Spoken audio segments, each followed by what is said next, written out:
지금 중요한 건 말이에요. 유튜브 쪽이 지금 뭔가 좀 이상해요. 그래서 유튜브 쪽에 계신 분들 지금 채팅이 안 올라올 거예요. 네, 저도 채팅을 여러 번 써봤는데, 네, 채팅이 오류다 해가지고 안 올라오더라고요. 지금 이제 올라온다, 채팅.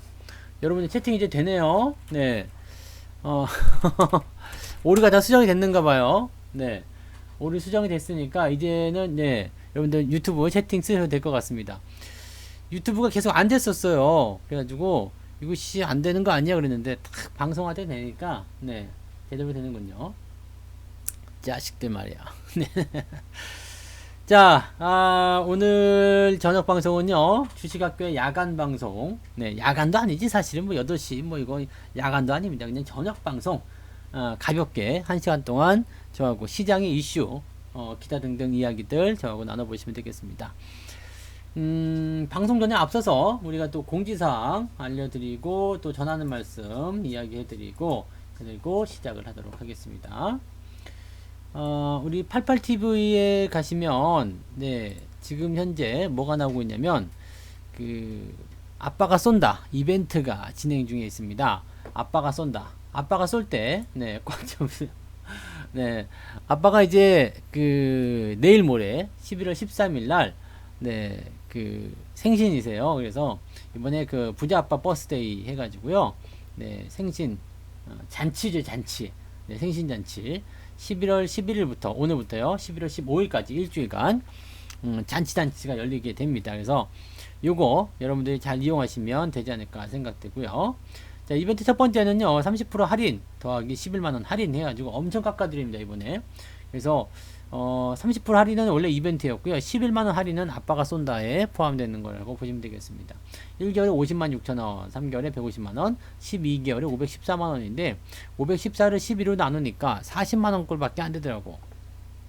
굉장히 싸게 이벤트 하고 있는 거니까 참고하시고요.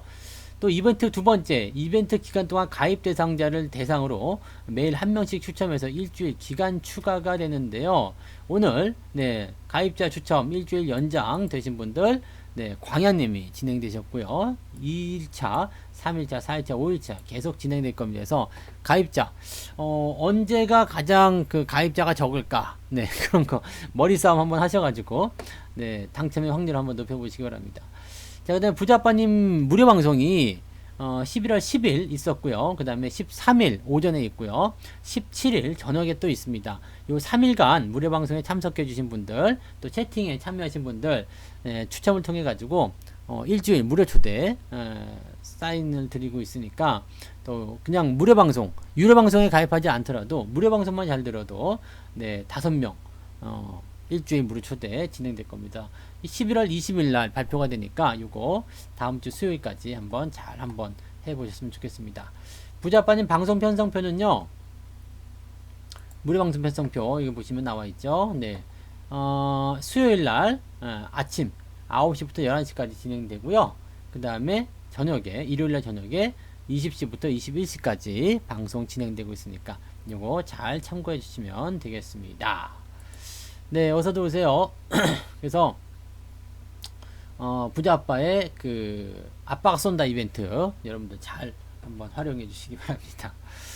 자, 그러면 이제 네 오늘 그 출석 부르고 방송을 또 시작해 보도록 하죠. 88TV 계신 분들 포근한 미소님 어서 오시고요. 긍정의 선물님, 비추로님 반갑습니다. 비추로님 지난번에 그 남선알미늄 오늘 상한가 갔어요. 네. 남선알미늄은 그때 제가 말씀드리기를 뭐라고 말씀드렸냐면 단기로 보지 말자. 이건 단기로는 재미없다. 근데 한 일주일 딱 일주일 지났네요. 일주일 지나고 나서 그냥 상한가 바로 뽑아버리네. 네. 이게 지금 수익률이요. 제가 지금 계좌를 확인해 봤더니 수익률이 몇 프로가 나왔냐면 356%. 네.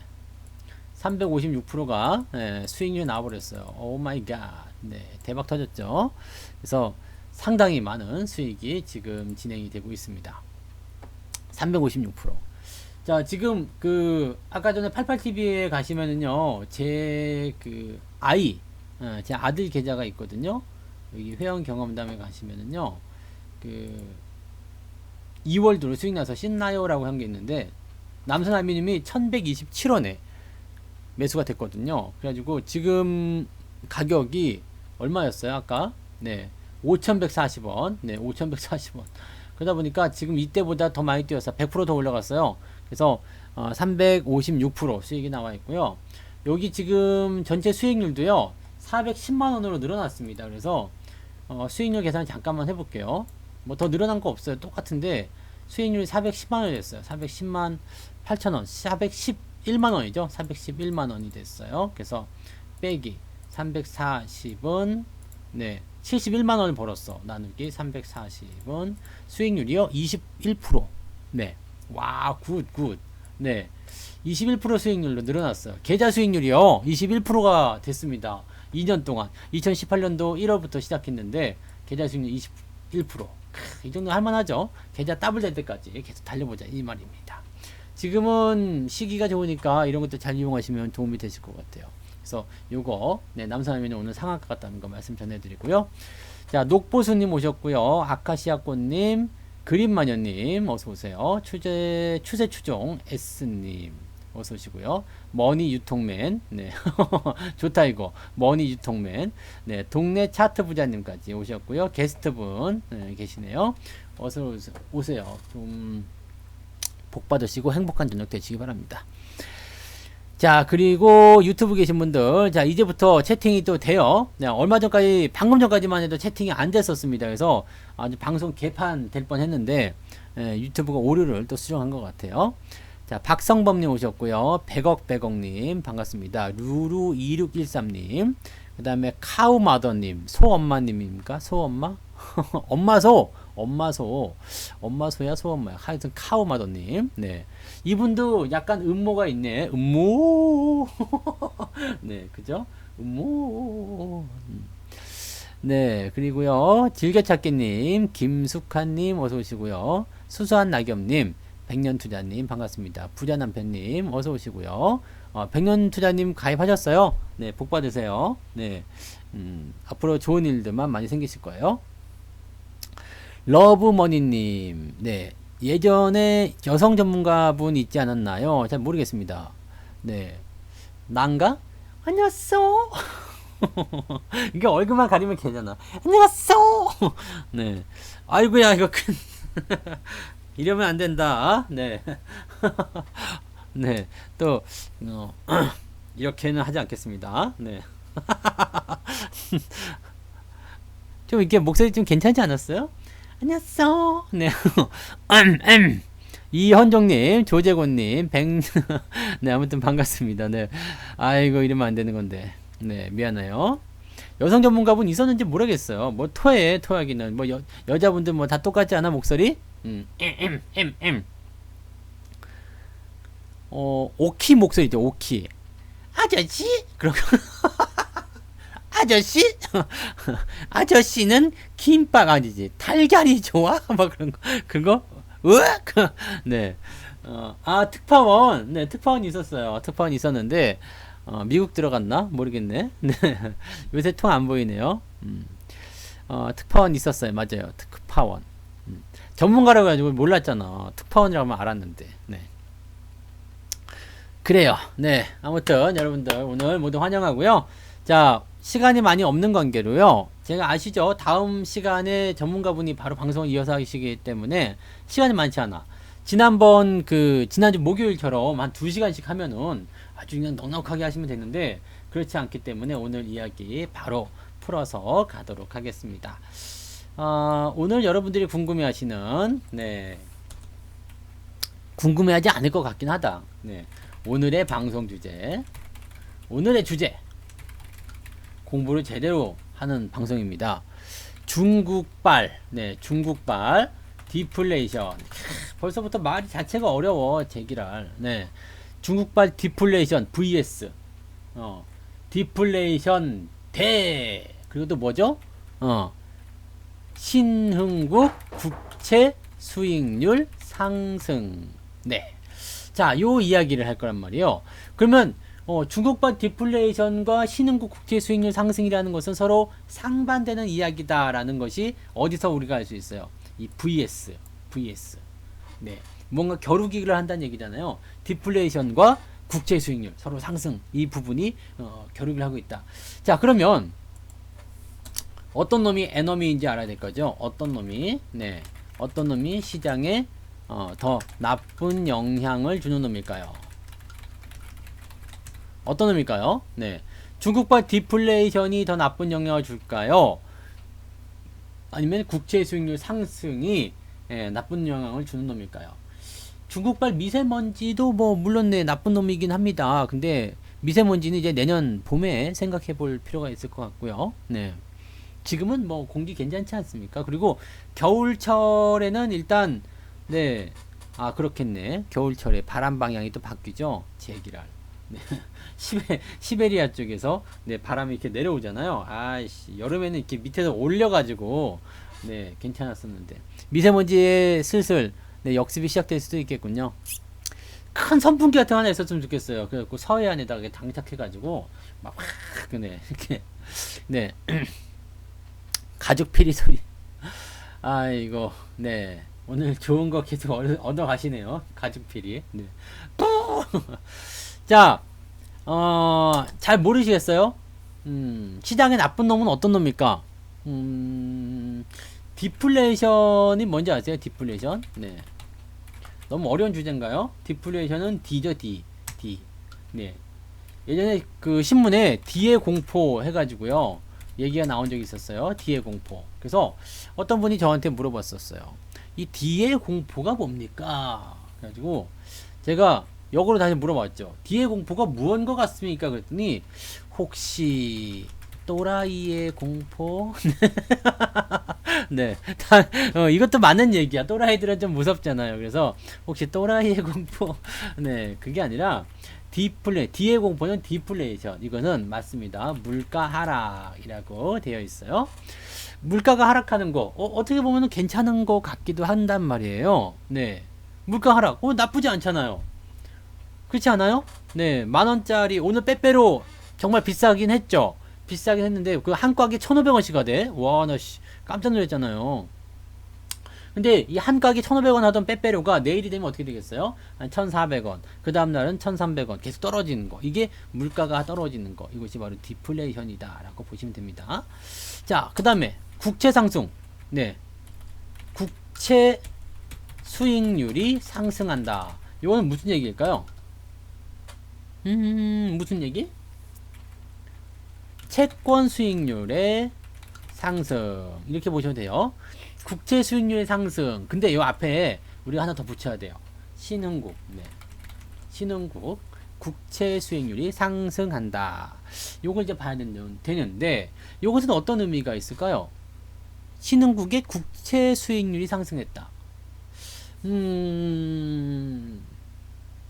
신흥국에 자금을 투자한 사람들. 신흥국에 돈을 금리가 상승하는 거죠. 네. 신흥국에 투자한 사람들이 많아지고 있다. 네, 이렇게 보시면 됩니다. 네. 자, 다시 볼게요. 여기는 이제 채권, 금리 이런 쪽으로 해서 이제 이야기를 좀 해드릴 건데, 국채 수익률이 상승했다라는 것은 이 수익률 자체가 상승했다는, 이게 지금 말이 좀 애매한 거다. 그죠? 네. 국채 수익률이라고 하면 안 되겠다. 국채 수익. 네. 국채에 투자한 사람들의 수익률이 이게 말 되게 그지같이 돼 있네. 뉴스에서는 이렇지 않았었는데, 네, 뉴스 제목은 이러지 않았었거든요. 네, 지금 설명하다 보니까 말이 굉장히 헷갈렸을 것 같다 생각이 좀 들어요. 국채에 투자한 사람들의 수익률이에요. 국채 수익률이 아니고 국채에 투자한 사람들의 수익이 상승했다. 이렇게 보시면 되겠습니다. 그래서 지금 보시면 이제 물가가 하락한 것과 국채의 수익이 상승했다라는 것은 여기서 써놔야 되겠다. 채권 투자한 사람의 네, 사람의 수익이 상승, 이렇게 보시면 되겠습니다. 네, 이렇게 하면은 조금 이해가 좀 다시 다르게 되죠. 네, 국채 수익률이 아니라 채권에 투자한 사람의 수익이 상승했다. 이렇게 다시 정정을 할게요. 자, 그러면 일단은 우리가 나쁜 놈을 찾을 수 있는 게, 좋은 놈은 채권에 투자한 사람의 수익이 상승한 겁니다. 채권에 투자한 사람의 수익이 상승했다는 거. 왜? 왜 저놈이 좋은 놈이냐면, 일단 투자해서 수익이 낮다. 이게 중요하거든요. 주식에 투자하든 부동산에 투자하든 옆집 또리 아빠한테 투자를 하든 일단 수익이 나야 돼요. 여러분들이 투자를 하는 목적이 뭐예요? 투자. 내가 내 돈을 투자하는 거. 내가 내 돈을 투자를 해가지고 뭘 하고 있습니까? 내가 내 돈을 여기다가 집어넣는 이유는 뭐예요? 돈을 더 벌기 위해서잖아요. 그게 바로 수익이 낮다라는 겁니다. 방송 지금 하고 있습니다. 머니 유통맨님. 네, 소리가 안 들려요? 이상한데? 화면도 안 보일까? 지금 방송 중이에요. 네, 방송 중. 네, 방송이 혹시 안 보이시거나, 네, 지금 방송 중인데, 네, 나갔다 다시 들어오셔야 될 것 같아요. 혹시 이 말도 안 들으실지도 모르겠습니다만, 네, 방송이 아직 잘 안 들으시는 분들은 나갔다가 들어오시기 바랍니다. 그래서 일단 투자해서 수익이 났다. 이게 중요하다는 얘기죠. 그래서 일단 지금 현재 시점에서 나쁜 것은 중국발 디플레이션이 시장에 나쁜 영향을 주는 것, 그 다음에 신흥국 국채 수익이 상승했다는 것이 좋은 것이다 라고 보시면 됩니다. 안 들리시면 네, 스피커 살펴보시고요. 네, 그래도 안 되면 나갔다가 다시 오세요. 네, 가끔 가다가 이제 그런 분들이 있어요. 선풍기가 안 틀어져요. 에어컨이 안 돌아가요. 그래가지고 AS를 불러요. 네, AS를 불렀는데 보니까 전기 코드가 안 꼽혀 있고 막 실외기 전기 코드가 안 꼽혀 있고 막 이런 분들 굉장히 많죠. 어떤 분들은 방송을 듣는데 소리가 안 들려요. 그래갖고 네, 한참을 이제 고민하다가 봤더니 스피커를 꺼놨어 막 이런 분들 많아요. 네, 그러니까 일단 네, 소리가 왜 안 되는지 가장 기본적인 거다. 전부 다 정상인데 그래도 안 들린다. 그러면 그때 문제가 있는 거겠죠. 그리고 많은 사람들이 다 되고 있는데 혼자 안 되고 있다 그러면 내가 문제인 거야. 아시겠죠? 네, 안 되는 혼자가 문제인 거니까 꼭 그 부분을 체크하시기 바랍니다. 자, 그러면 이제 넘어가요. 네, 그러면 좋은 것과 나쁜 것, 일단 나쁜 것을 먼저 살펴볼게요. 중국발, 일단 네, 우선은 나쁜 것을 먼저 살펴봅시다. 네, 뭘 먼저 살펴봐야 돼요? 그러면 네, 중국발, 어서 오세요. 중국발 디플레이션. 이게 뭔 소리일까요? 네, 중국에서 시작된 물가 하락의 공포라고 되어 있습니다. 중국에서 시작된 물가 하락의 공포. 최근 중국의 생산자 물가 지수가 바닥을 치고 있다고 합니다. 네. 여기에 대한 뉴스를 하나 제가 링크를 바로 당겨가지고 보여드리도록 하겠습니다.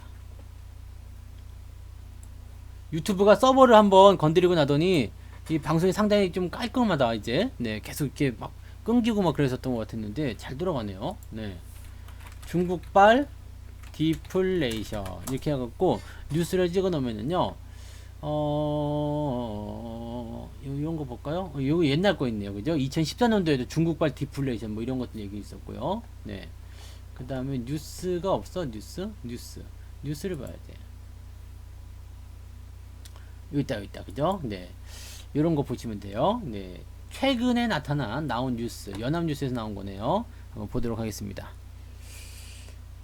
중국 저가 수출 파장 확산, 전 세계 수출 물가 하락 재현이 우려되고 있다. 이 뉴스를 제가 분석을 해드리도록 하겠습니다. 뭔지 한번 살펴봅시다. 이게 오늘 12시에 나온 뉴스네요. 난 이 뉴스는 못 봤는데 우리 방송하느라 못 봤던 것 같아요. 지금 이게 생산자 물가지수 PPI라는 것입니다. 이 생산자 물가지수가 이렇게 후루루루루룩 밑으로 떨어져 가지고요, 지금 계속 하락세를 보이고 있다. 이게 이제 그 현재 시점에서 나타나는 부분입니다. 이게 소비자 물가지수, 생산자 물가지수 이런 것은요, 이게 그 소비자 물가지수는 CPI라고 그러고요, 생산자 물가지수는 PPI라고 합니다. 근데 뭐 약자는 별로 중요하지 않은데, 이 생산자 물가지수는 일단 기업의 비용 증가 뭐 이런 것들, 기업이 이런 것들을 어떤 식으로 활용을 하느냐. 네.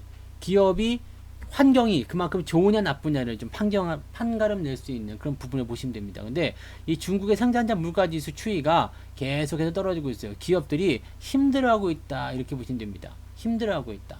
생산자 물가지수가 3년 만에 가장 크게 떨어지면서 다시 전 세계 제품 가격 하락이 우려가 되고 있다.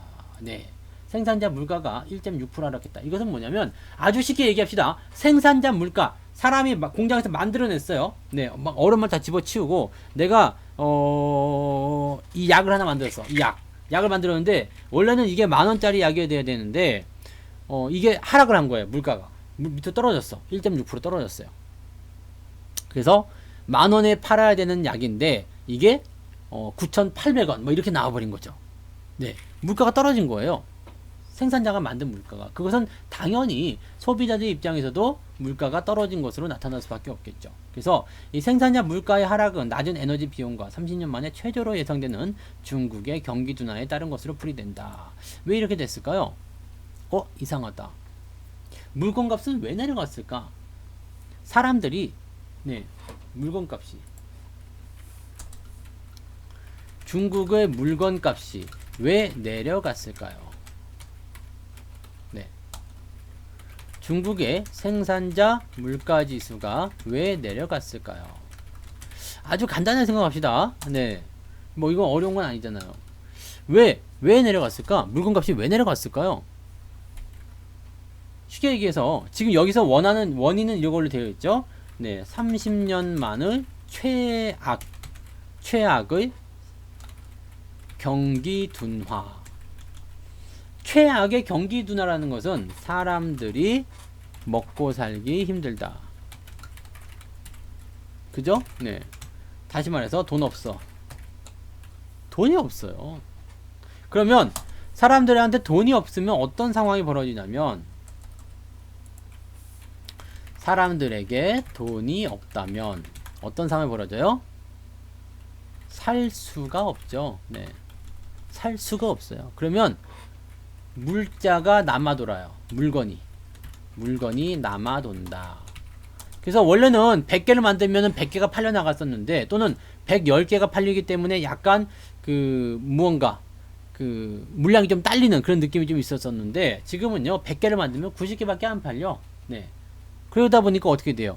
90개밖에 안 팔리니까 물건이 남잖아. 그럼 그 재고가 자꾸 쌓여요. 재고라는 것은 여러분들 유통 쪽에서 일하시는 분은 아시겠지만 재고가 남으면 여기 하나에 달라붙는 비용이 굉장히 많이 붙습니다. 인건비에 창고 이런 부분들이 계속 비용 처리가 나가거든요. 그래서 재고가 많으면 많을수록 나한테는 손해예요. 계속 빠져나가고 새로 만들고 계속 빠져나가고 이렇게 돼야 돼요. 근데 물건이 남아돌아. 그럼 어떻게 돼요? 남아도는 물건은 뭐예요? 비용적 손실. 이것이 계속 늘어나게 되면 어떻게 돼요? 결국에는 기업이 손해를 많이 보게 되겠죠. 그럼 이걸 줄이기 위해서는 이걸 줄이려면 물건을 팔아야죠. 근데 안 팔려요. 그럼 그래서 어떻게 해요? 그래서 물건 값을 낮춘다. 이렇게 되는 거죠. 사람들이 안 사서 물건값이 낮아진 겁니다. 지금은요. 경제 상황이 안 좋아져서 물건값이 낮아진 겁니다. 지금은요. 네. 뭐 사람들이 경기가 어려울 때 돈이라는 게 생길 수 있잖아요. 돈. 경기가 어려울 때도 월급은 받잖아요. 보너스도 받고요. 받을 거 다 받잖아요. 경기가 아무리 어렵다 그래도 여러분들 아무리 어렵다 그래도 지금 월급 다 받잖아요. 회사 나가서 경기가 아무리 어렵다라고 하지만은 월급 다 받잖아요. 네. 근데 경기가 어려울 때는 돈을 계속 벌게 되면 어떻게 돼요? 보너스가 들어왔어요. 또 월급이 들어왔어요. 그 돈을 어떻게 하죠? 경기가 어려울 때. 야, 경기가 어렵지만 나는 월급 받았고 보너스 받았으니까 가서 펑펑 써야 되겠다. 이 생각을 안 한단 말이죠. 경기가 어려울 때는 사람들이 기본적으로 무언가를 이렇게 딱 그냥 저장하려고 하는 생각을 하게 돼요. 그래가지고 창고에다가 딱 집어넣어요. 주식 투자도 잘 안 하려고 해.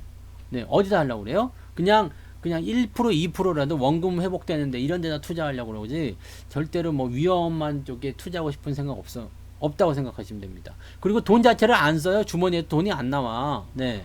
그냥 뭐 싸구려 떨이 그래도 사람들이 안 사. 네. 그러다 보면 어떻게 되겠어요? 재고는 자꾸 쌓여가겠죠. 재고는 자꾸 쌓여가고, 그리고 결국에는 이 재고를 비용적 손실에서 벗어나기 위해서 물건값을 낮추게 됩니다. 이것이 뭐냐면 디플레이션이라고 보시면 됩니다. 여기서는 이제 재밌는 얘기가 하나 나오는 게 뭐냐면 이 내용은요 지금 이렇게 돼 있어요. 크리스마스 쇼핑 기간, 오늘 광군제였어요. 오늘 광군제. 지금도 아직 안 끝난 것 같은데요. 광군제, 오늘이 지나고 나면 이제 내일 정도나 모레쯤에 집계가 나올 거예요. 어느 제품이 가장 많이 팔렸고 어느 상품이 가장 많이 팔렸고 등등등 이런 얘기가 많이 나올 겁니다. 근데 이 광군제 기간 동안에 물건값이 물론 싸지면 좋기야 하겠죠. 좋기는 한데 문제는 뭐냐면 전 세계적으로 제품 가격에 인하가 들어가게 되는 거죠. 중국산 제품이 원래 10,000원이었어요. 그 다음에 우리나라 제품이 15,000원 이렇게 됐어. 5,000원 차이가 있기 때문에 사람들이 약간 고민했을 거란 말이에요. 야, 내가 5,000원을 더 주고 국산을 쓰느냐 아니면 5,000원 더 싼 중국산을 쓰느냐 고민하고 있었는데 갑자기 중국산 제품이 8,000원이래. 그럼 8,000원과 15,000원의 차이는 이미 7,000원이 벌어지는 거거든요. 거의 2배 가까이 벌어집니다. 그렇게 되기 때문에 야, 2배라면 가성비 측면에서 중국 걸 써야 되겠다. 이 생각이 드는 거죠. 그러면 중국 거가 더 싸니까 잘 팔리고 우리나라 거가 안 팔려요. 그럼 우리나라 기업은 어떻게 생각하죠? 어쭈 이 새끼도 안 되겠네. 우리도 가격 낮춰. 13,000원. 전체적으로 다 내려가게 되는 거예요. 이게 전 세계적으로 제품 가격 인하를 촉발하게 될 것이다 라고 되어 있는 거죠. 이게 지금 보면은 물건 가격이 내려가니까 아주 좋아요 라고 할 수 있겠습니다만 디플레이션은 우리가 경계를 해야 되는 이유가 있어요. 네.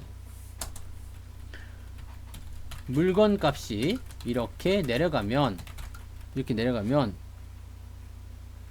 좋을 것 같지만 경계해야 합니다. 네. 왜요? 디플레이션은 경기 부양으로 극복이 어렵습니다. 물건값이요 계속 떨어져요. 어떻게 해야지 물건값을 올릴 수 있을까요? 물건값이 떨어져요. 어떻게 해야 올릴까요? 올릴 수 있을까요? 자, 수요와 공급의 원칙 아주 간단하게 생각하면요. 수요와 공급 따지고 보면요. 물건이 돈보다 어떻게요? 물건이 돈보다 많으니까 물건 값이 떨어지는 거 아닙니까? 그죠? 물건이 떨어지는 거예요. 그러면 물건이 돈보다 적으면 당연히 어떻게 돼요? 물건이 돈보다 적으면 당연히 물건 값이 어떻게 돼요? 올라가겠죠. 네. 자, 그러면 여기에서 이제 두 가지 방법을 선택을 할 수가 있겠죠. 돈이 많다, 돈이 적다, 이 부분이 되는 거예요. 그러면 지금 현재 시점에서 물건값보다 돈이 많으니까 물건값이 떨어졌어요. 그러면 돈을 줄이면 되겠네? 그죠? 그렇잖아. 물건을 없앨 수 없으니까 물건이 안 팔리잖아요. 지금 물건이 안 팔려. 왜? 지금은 물건이 안 팔립니다. 안 팔리는 상황이에요. 그러면 조절할 수 있는 것은 뭐예요? 돈을 줄이면 되겠네요. 자, 돈을 줄이는 방법은 뭐예요? 가장 편한 거. 유동성 공급 금리 인하하게 되면 돈이 막 풀리게 돼서 작살납니다. 큰일 나는 거야. 돈이 더 많아지는 거야. 물건보다 돈이 더 많아져요. 네. 그래서 지금은 이게 지금 이야기가 좀 애매해졌다. 그죠? 잠깐만요. 물건이 헷갈리게 적었어요. 물건이 돈보다 많으니까 물건값이 떨어지고요. 물건이 돈보다 적으면 당연히 물건값이 올라가죠. 여기까지 맞았어요. 지금 물건이 안 팔려요. 그러면 돈을 늘려야 되는 건가요? 돈이 더 많아져야 되는 거예요? 이게 이렇게 되는 거다. 그죠? 그러면 돈을 늘리는 방법이 되겠네요. 네. 돈을 늘리는 방법은 이렇게 돼야 되나요? 그럼 디플레이션을 방지하는 방법이 금리 인하가 되는 건가요? 유동성 공급과 금리 인하 이렇게 되나요? 맞아요. 시장에 돈이 많아졌어요. 그러면 제 설명을 내가 요즘에 좀 이상하게 하나요? 그죠? 지금 뭔가 좀 헷갈렸죠? 물건 종목 추천 안 합니다. 네. 자, 이게 맞는 것 같아요. 그죠? 이게 지금 맞아요. 물건이 돈보다 많으니까. 아, 이게 수요와 공급의 덩어리가 돈보다 사람, 파는 종목보다 사는 사람이 많으니까. 아니야, 이게 아닌데? 아, 나도 헷갈리고 있어, 지금. 네. 다시 정리합시다. 물건이 돈보다 많으니까 물건 값이 떨어지게 되어 있어. 그죠? 그 다음에 물건이, 이게 지금 앞에 거를 뒤에다 쓰니까 그구나. 물건보다 돈이라고 해야 되는데, 그죠? 물건보다 돈이 적으니까. 물건보다 돈이 적으니까. 그쵸? 물건보다 똑같은 거 아니야? 돈이 많으면, 네. 그죠? 물건보다 돈이 많으면 이렇게 하면 되겠다. 수요 공급 이러면 안 헷갈리죠? 물건보다 돈이 많으면 당연히 물건값이 올라간다 이렇게 되죠. 그러면 돈을 늘리면 되겠네요. 이렇게 되는 거죠. 그래서 유동성 공급, 금리 인하, 시장에 돈을 많이 풀어줘. 그러면 여기에서 뭐가 될 수 있을까요? 이러면 안 헷갈릴 것 같은데 이래도 헷갈릴까요? 아까는 이거 바꿔 써가지고 제가 여기서 좀 헷갈렸었는데요. 이렇게 하면 괜찮은 것 같아요. 물건보다 돈이 적으니까 물건값이 떨어지고요. 물건보다 돈이 많으면 물건값이 올라간다. 그래서 지금은 물건이 안 팔린다. 그렇기 때문에 돈을 늘리면 되겠다. 네. 물건을 줄일 수가 없으니까 돈을 늘려야 한다라는 부분이 되는 거죠. 맞나요? 네. 이게 네, 그렇다고 해서 이해를 하세요. 이게 맞는 것 같아요. 네, 그래서 돈을 늘리는 방법은 유동성 공급과 금리 인하라 이렇게 되어 있습니다. 좋아요. 그러면 금리를 인하하게 되면 인플레이션이 발생하게 되니까 계속해서 이 상황이 개선될 수 있을 것이다. 시장에 돈이 많아지니까 물건은 하나밖에 없는데 돈이 두 개가 됐어요. 그러면은 두 개가 들어가서 물건 값을 올리는 상황이 벌어지게 되겠죠. 근데 문제는 말이에요. 문제는 금리를 계속해서 내릴 수가 없어요. 왜냐하면 마이너스 금리로 내려갈 수가 없잖아요. 사실은 마이너스 금리로 내려갈 수가 없거든요. 금리를 계속해서 내릴 수가 없어요. 사실은 금리를 내리는 이유는 이 금리라는 그 구조적인 부분들을 통해 가지고 시중으로 돈을 계속 빼내는, 에이 뭐 저축해서 뭐 하겠냐, 얼마 안 된다 해가지고 이제 투자를 하게 만든다거나 아니면은 기업들로 하여금 그 싼 금리를 이용해서 돈을 빌려서 뭐 공장도 짓고 물건도 만들고 해가지고 팔아먹는 그런 식으로 가야 되는데 물건이 안 팔려요. 그러니까 사람들이 금리가 낮아져도 사실은 투자하려고 하지 않는 상황이 벌어지게 되는 거고요. 또 금리가 계속해서 내려갈 수가 없는 게 바닥이라는 게 있는 거잖아요. 0, 마이너스, 지금 유럽은 마이너스 금리까지 갔다라고 하는데 사실 마이너스 금리라는 게 이해가 좀 안 될 수 있는 부분이거든요. 마이너스 금리를 만든다는 것 자체가 어려운 거잖아요. 그래서 현재 이 금리를 계속해서 내릴 수가 없다라는 거, 이 부분이 굉장히 좀 무서운 부분입니다. 그래서 경기 부양으로 극복이 어렵다, 한계점에 도달할 수밖에 없다라는 얘기가 되는 거죠.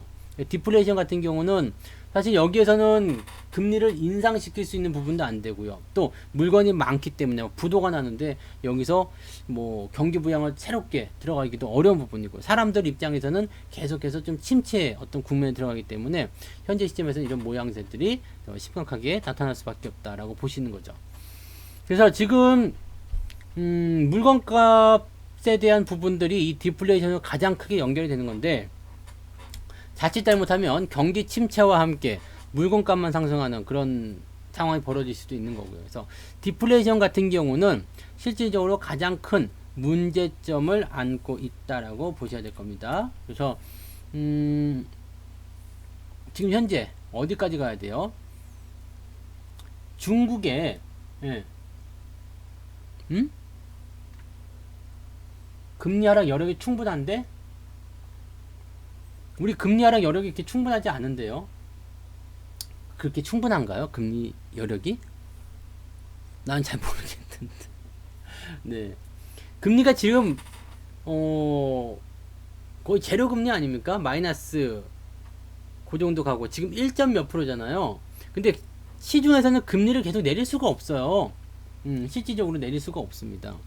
그래서 금리를 내리는 부분들은 지금 중국 입장에서는 금리를 내리지 않고 있는 이유들도 있어요. 금리를 이렇게 내리게 되면은요, 이게 지금 가장 여기 그 미국 쪽에서 생각하고 있었던 것 중에도 가장 큰 문제가 뭐냐면 금리를 계속해서 내리게 되잖아요. 이거 지금 중국 얘기죠. 그래서 여기 다시 한번 볼게요. 중국이 만약에 금리를 계속해서 내려서 디플레이션을 잡겠다 라고 한다면 어떤 문제가 생기게 되냐면 시중에 위안화가 많아지는 거죠. 네, 시중에 위안화가 많아져요. 시중에 위안화가 많아지면 어떤 상황이 벌어질까요? 시중에 위안화가 많아졌어. 시중에 우리나라 돈이 많아졌어요. 그러면요, 이제는 물건 대 돈의 원칙이 아니라 외화와, 그러니까 달러와 위안화의 문제가 되는 거죠. 자, 달러는 그대로인데 위안화가 많아졌어요. 그럼 어떻게 돼요? 달러는 그대로인데 위안화가 많아졌다. 달러의 가치가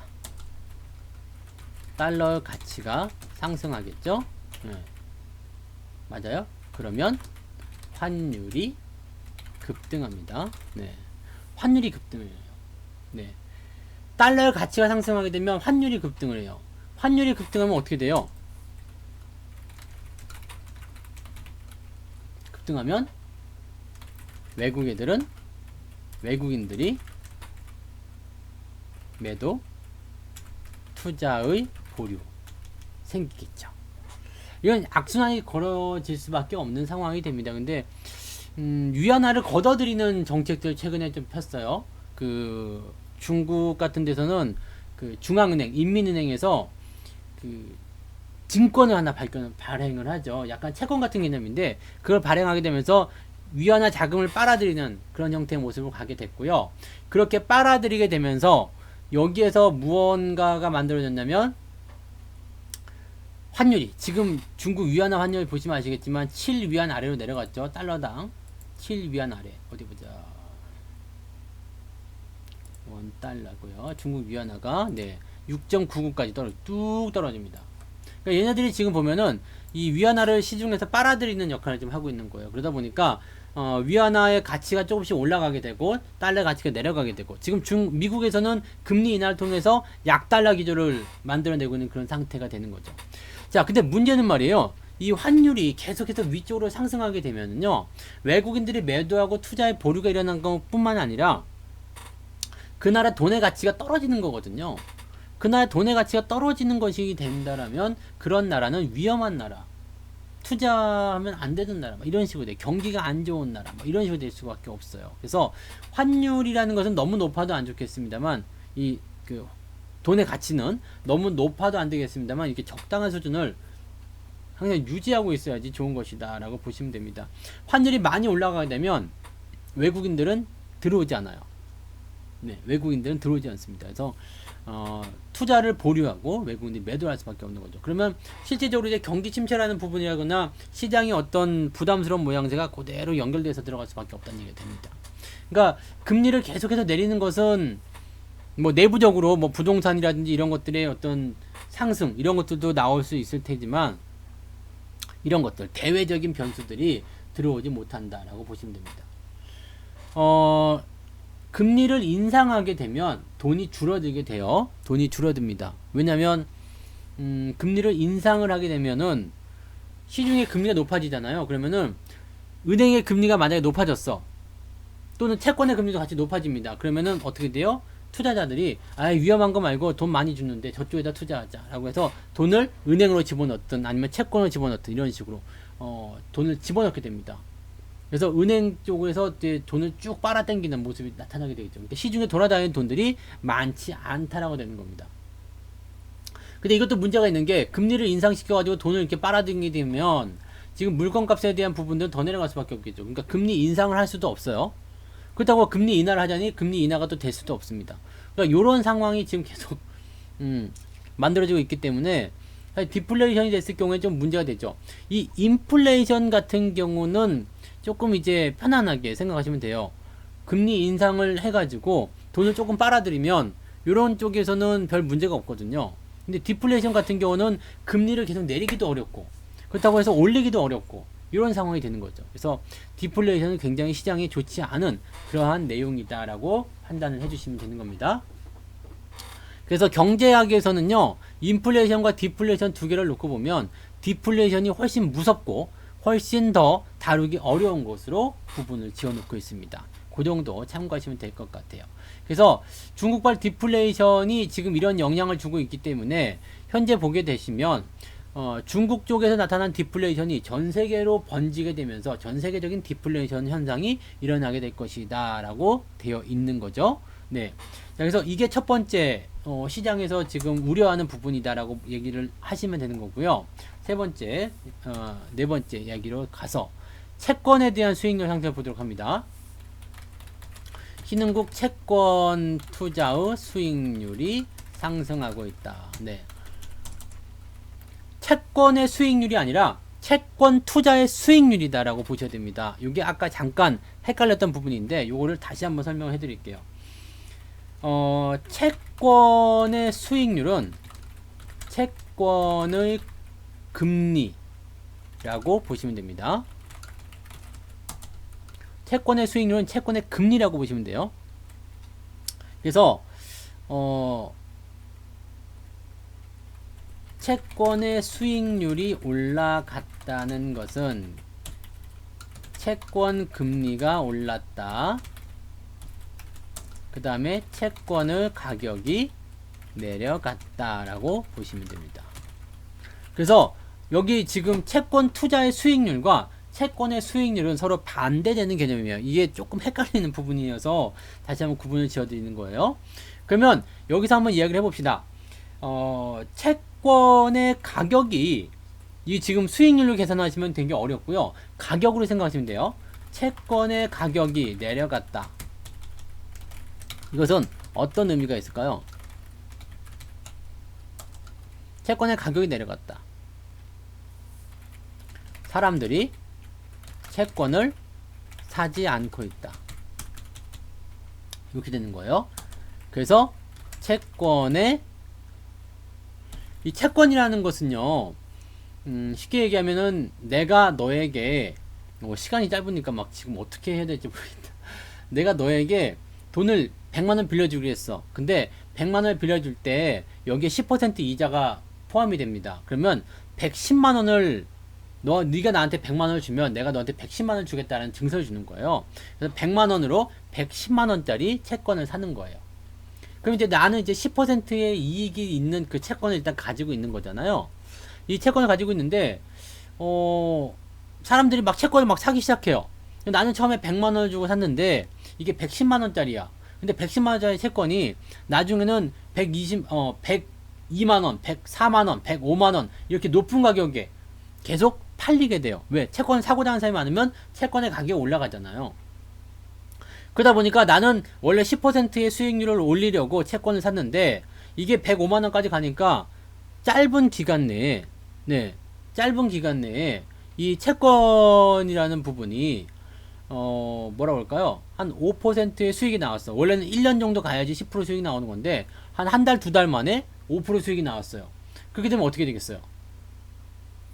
한 달 만에 5% 수익이 나왔어요. 그러면 난 됐어. 5%만 먹고 빠져야 되겠다. 이렇게 팔아먹는 사람이 생길 수도 있다는 얘기죠. 그래서 이 채권의 가격이 올라가고 내려가고 하는 것에 대한 부분들은 이렇게 사람들의 수요에 따라서 좀 달라질 수가 있습니다. 그래서 가격이 어느 정도 올라가게 되면 거기에서 그거 조금만 먹고 팔아먹는 사람도 있고요. 또 5%라도 일단은 먹어야 되겠다라고 생각하는 사람도 있을 거죠. 채권의 가격이 올라갈 때 어떤 경우인가? 채권의 가격이 올라갈 때는 어떤 경우일까요? 채권의 가격이 올라가는 거. 간단하겠죠? 네. 위험 자산이, 이제 시장이 불안할 때. 채권은 안정적이니까. 수요가 많아지겠죠. 그죠? 네. 당연히. 시장이 불안할 때 채권은 안정적이니까 수요가 많아질 것이다. 그럼 사고자 하는 사람이 많아질 거란 말이에요. 그러면 채권의 가격이 올라갔다는 것은 다른 의미로 뭐예요? 채권의 수익률이 떨어졌다. 그죠? 채권이 가격이 올라간 것은 10,000원에서 11,000원이 돼야지, 아니지, 10,000원에서 11,000원이 돼야지 10% 수익을 올릴 건데, 이게 1,500원이 돼버렸어. 1,500원에서 11,000원을 가려면은 5%밖에 안 나올 거 아닙니까? 그래서 채권의 수익률이 떨어지는 거예요. 이렇게 되는 겁니다. 그래서 채권을 사고자 하는 사람이 많다라는 것은 채권의 수익률이 떨어졌다는 거죠. 자, 그런데 지금 현재 여기서 얘기하고 있는 것은 바로 이거예요. 그런데 뉴스에서 이야기하는 것은 선진국 시장의 채권 투자는 수익률이 별로. 그 다음에 신흥시장의 채권 투자는 수익률이 좋다. 선진국 시장에 채권을 투자한 사람들은 실제적으로 지금 마이너스를 보고 있대요. 그러니까 채권 수익률이 만약에 2% 줄 거라 생각했는데 실제로 이게 밑으로 떨어지게 되면서 마이너스 한 1% 정도 손실을 보고 있다든지 이런 식으로 나오고 있는 거죠.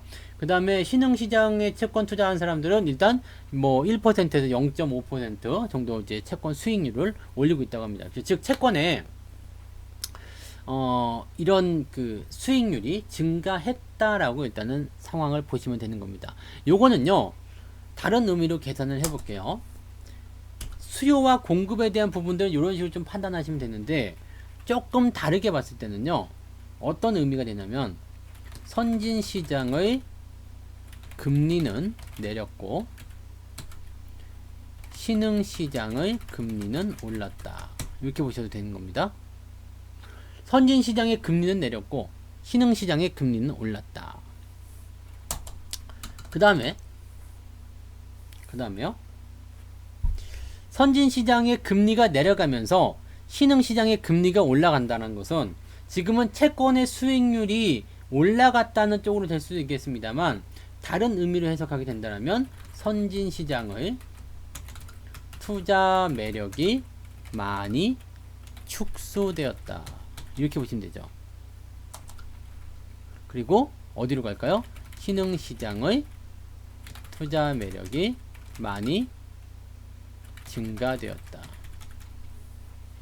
실질적으로요, 지금 채권과 주식 또는 이제 안전자산과 위험자산에 대한 어떤 분위기는 서로 양반되었다. 그러니까 서로 상반되는 어떤 느낌이라고 보실 수 있겠습니다만, 지금은 선진시장과 신흥시장의 두 가지 부분으로만 보시면 됩니다. 지금 잘 보시면 이 주식과 채권 이렇게 했을 때는 당연히 이게 다른 의미로 해석될 수도 있어요. 근데 선진시장과 신흥시장의 그 부분으로 서로 이게 비교해서 본다라면 선진시장에 대한 투자 매력은 많이 축소되었고 신흥시장에 대한 투자 매력은 많이 증가하고 있는 겁니다. 즉 신흥시장 쪽으로 뭐가 들어오고 있다는 얘기예요? 돈이 들어오고 있다는 얘기라고 보시면 됩니다. 즉 신흥시장 쪽으로의 돈이 유입되는 모습이다. 채권 쪽인데요. 네, 그렇죠. 채권 쪽 매수라도 괜찮다는 이야기입니다. 채권 쪽에 수익률이 좋아졌다라는 것은 일단 그런 의미로 보실 수가 있는 겁니다. 즉 채권 쪽에서의 수익률이 좋아졌다, 또 이쪽에서 인기가 끌어질 수 있다라고 본다라면 현재 이제 신흥시장 쪽으로 돈이 들어올 수 있는 가능성들이 계속 커지고 있다고 보시면 되는 겁니다. 그렇다면 신흥시장 쪽으로 투자를 해야 되겠다라는 생각을 가지게 되는 거죠. 그리고 신흥시장 신흥 시장 쪽으로 투자를 확대하려는 움직임은 미국이 도와준다. 네, 이렇게 보시면 됩니다. 왜냐하면 미국 같은 경우는요, 지금 금리를 낮추고 있는 상태예요. 경기는 좋은데 금리가 낮아졌어. 이것이 가장 중요한 거예요.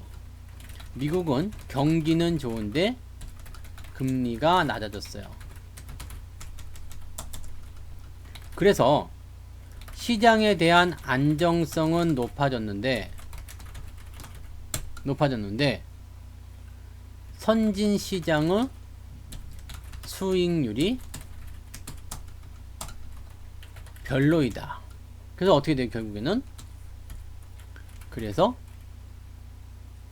신흥 시장으로 돈이 움직인다. 이렇게 보시면 되는 거예요. 간단한 얘기죠. 그러면 우리가 전체적으로 2018년도 같은 경우는 미국이 경기도 좋고 금리도 높았던 시기였어요. 그러다 보니까 경기도 좋은 미국이 금리까지 높게 준다고 하니까 다 그냥 그쪽으로 기어 들어갔는데, 지금은 경기는 좋은데 금리가 낮아지니까 투자 매력이 떨어졌어요. 경기가 좋다라는 것은 일단 전체적으로 투자를 해도 괜찮다라는 어떤 안정감을 준다는 얘기예요. 안정감을 주는데 투자처가 신흥시장 쪽이 훨씬 더 매력적으로 보이는 거죠. 즉 안전자산보다, 그래서 안전자산보다 위험자산의 선호 현상이 높아졌다. 왜요? 경기는 좋으니까, 경기가 좋으니까 문제될 게 없는 거야. 그래서 위험자산, 수익을 조금이라도 더 주는 그런 신흥시장 쪽으로 돈이 움직인다라고 보시면 되는 겁니다. 그러면 이런 식으로 해서 신흥시장 쪽으로 돈이 들어오게 된다는 것은 지금 채권에 투자한 사람들의 수익률도 높아지고 있다. 이런 부분들이 이제 사람들의 돈을 더 끌어당기는 그러한 역할로 우리가 받아들여야 되는 부분이 되는 거죠. 그러니까 지금 요것은 선진시장과 신흥시장 두 군데 중에서 어디가 더 잘 나갈 것이냐에 대한 부분, 어디 쪽으로 더 돈이 많이 들어갈 것이냐에 대한 부분을 생각하면 되는 거예요. 그 다음에 지금 뭐 주식과 채권 이렇게 비교를 할 게 아니라 신흥시장과 선진시장의 비교로 보시면 되는 거고, 신흥시장 쪽으로의 자금이 이동한다는 것은 그만큼 위험자산의 선호 현상이 높아졌다. 그리고 이것은 결과적으로는 우리 같은 신흥시장, 이머징 마켓에 있는 국가들에게는 굉장히 좋은 소식이 될 수밖에 없다. 왜? 외국인 자금이 들어올 수 있는 중요한 포인트가 된다라고 보시면 되는 겁니다. 자, 그래서 지금 보시면 중국발 디플레이션과 신흥국 국채 수익의 상승, 국채 투자 수익률, 이렇게 봐야 돼. 국채 투자에 대한 수익률의 상승, 이 두 가지가 나왔는데, 일단 중국발 디플레이션은 굉장히 나쁜 거예요. 나쁜 거야. 그래가지고 지금 이 내용들만 따지고 들어가면 중국에서부터 물가 하락이 시작이 됐기 때문에 이제 디플레이션의 공포에 다 같이 빠져들 수밖에 없을 것이다 라고 되어 있는 내용이 좀 되어 있습니다. 자, 요것을 어떤 식으로 극복을 해야 될까? 잘 보시면요, 여기 환율에 대한 부분 때문에 금리를 계속해서 내릴 수가 없다는 얘기겠죠. 그런데 외국인들이 만약에 많이 들어온다면, 달러가 시장에 공급이 많이 된다면 어떻게 될까요? 환율에 대한 부분 걱정 없이 위안화라든지 이런 것들을 시장에다가 뿌릴 수 있는 가능성들이 생기게 되겠죠. 달러도 증가하고 위안화도 증가한다. 그렇다는 것은 별 문제가 없는 거잖아요. 이런 식으로 해서 시장에 대한 부분들을 조금 활용할 수 있는 내용이 좀 될 수도 있을 겁니다. 그러려면 지금 경기 부양이라든지 이런 것들을 통해 가지고 무언가가 만들어져야 되는데, 그런 것들에 대한 조건이 가능한 것이 뭐냐면 미중 무역 분쟁의 해결입니다. 미중 무역 분쟁이 해결돼서 물건 수도 줄어들게 돼요. 지금 물건이 어디 갔어요? 물건이 안 팔립니다라는 것이 하나의 문제였잖아요. 그런데 미중 무역 분쟁이 해결이 됐어. 그래가지고 재고가 막 처리가 되고 잘 팔려요. 그렇게 되면 어떻게 될까요? 자연스럽게 물건값이 올라갈 수밖에 없어요. 이번에 삼성전자 D램 같은 경우도 마찬가지였죠. 물건을 못 만들지도 모른다는 것 때문에 재료가 막 소진되니까 물건값이 올라가잖아요. 그런 식이죠. 미중 무역 분쟁이 해결이 되면 물건값이 올라가게 되면서 자연스럽게 이 디플레이션의 양상도 해결이 될 것이다. 그리고 이러한 부분들이 또 신흥국 시장 쪽으로 돈을 집어넣는 하나의 통로로 역할을 하게 될 것이다 라고 보시면 되는 겁니다. 그렇다면 지금 미중 무역 분쟁이 이게 몇 번이에요? 5번? 결론은 미중 무역 분쟁이 해결된다면 지금 시장은 매우 건강해질 것이다. 좋은 기회가 올 것이다 라고 보시면 됩니다. 그래서 미중 무역 분쟁의 1차적인 도장을 찍는 것이 가장 중요한 것이다. 도장만 찍으면 되는 거예요. 그러면 중국의 디플레이션 사실 걱정할 거 없어요. 그 다음에 신흥국 채권의 투자 수익률, 채권 투자 수익률 상승하고 있다는 것, 자금이 지금 신흥국 시장에 들어오고 있다는 얘기입니다. 나쁜 소식이 좋아질 수 있는 중요한 것 중에 하나가 바로 미중 무역 분쟁이 해결되는 것. 이렇게 보시면 됩니다. 그래서 지금 여러분들은 주목하셔야 되는 것이 뭐냐면 시장이 잘 된다 안 된다 그게 중요한 게 아니라 뭐가 중요한 거죠? 미중 무역 분쟁이 이제 어떻게 해결이 될 것인가 그렇게 보시면 됩니다. 제가 보기에는 지금 미중 무역 분쟁에 대한 부분은 거의 해결이 되어 가고 있는 것 같아요. 일단 1차적인 도장은 찍을 것이라고 생각되고요. 그러면 시장은요 또 지금 단계 많이 올라갔다면 들어올 수밖에 없겠죠. 삼성전자도 당연히 그런다고 얘기했어요. 네, 삼성전자도 당연히 올라갔다가 다시 들어옵니다. 이거 삼성전자 분석해 드릴 때 얘기해 드렸잖아요. 지금 계속 올라가지만 이격 벌어진 것은 어떡할 건데 당연히 좁히고 들어가겠죠. 이런 부분들이 우리가 인정하고 가는 부분이죠. 근데 시장은 어쨌든 장기적으로 중기적으로 흐름을 타기 시작했다라고 보시면 되는 거죠. 그래서 이런 내용들 여러분들이 참고하시면 될 거예요. 그래서 지금은 시장이 오히려 들어오게 되는 상황이 벌어지게 된다면 우리가 공격적으로 한번 투자해 볼 필요가 있다라고 보시면 되는 거죠. 이게 가장 중요한 여러분들의 어떤 방법론이라고 좀 봐야 되겠나요? 네, 시장을 바라보는 그런 시황적인 내용이라고 좀 생각하시면 되겠습니다. 그래서 지금은 악재와 호재가 서로 싸우고 있는 것처럼 보이지만 미중 무역 분쟁이 해결이 되면 악재는 해소가 되고 호재만 남고 악재도 호재로 바뀌는 멋진 상황이 올 것이다 라고 보시면 됩니다. 기승전 네, 무역 분쟁 해결 이렇게 보시면 되겠네요. 그러니까 시장 너무 부정적으로 보실 필요 없을 것 같아요. 나쁜 얘기 별로 없고 부정적으로 보실 만한 내용이 없다라고 생각하시면 되겠습니다. 시간이 없어가지고 자세하게 설명을 지금 못 드리고 있는 게 너무 안타까운 부분인데 나중에 시간이 많을 때 제가 다시 한번 언급을 해드리도록 하겠습니다. 자, 이제 이어서 계속 이제 88TV에서 그 다음 전문가분, 네, 여기 방송 지금 진행하고 있죠? 네, 펀드매니저 원님 방송 진행하고 있으니까 제 방송 이제 곧 끝나면 펀드매니저 원님 방송 들어가시기 바라고요. 그 다음에 다시 한번 말씀드리지만 특별 이벤트 지금 진행되고 있는 거 아빠가 쏜다 이 이벤트에 많은 참여 부탁드리고요. 지금은 상담 전화 안 되니까요. 내일 아침에 1661-2788 9시 넘어서 전화하시면 되겠습니다. 아시겠죠? 자, 오늘은 여기까지 할게요. 맨날 이렇게 쫓기듯이 방송하니까 너무 좀 괴롭긴 하는데, 네, 다음에는 정말 내용을 좀 줄여가지고 오도록 할게요. 많은 거 얘기하려다 보니까 1시간 안에 해결이 안 되네요. 네. 자, 방송 마칩니다. 여기까지 하고요. 좋은 기회 잘 잡으셔서 큰 수익들 보시기 바랍니다. 여기까지 합니다. 저는 내일 저녁에 다시 올게요. 네, 고맙습니다.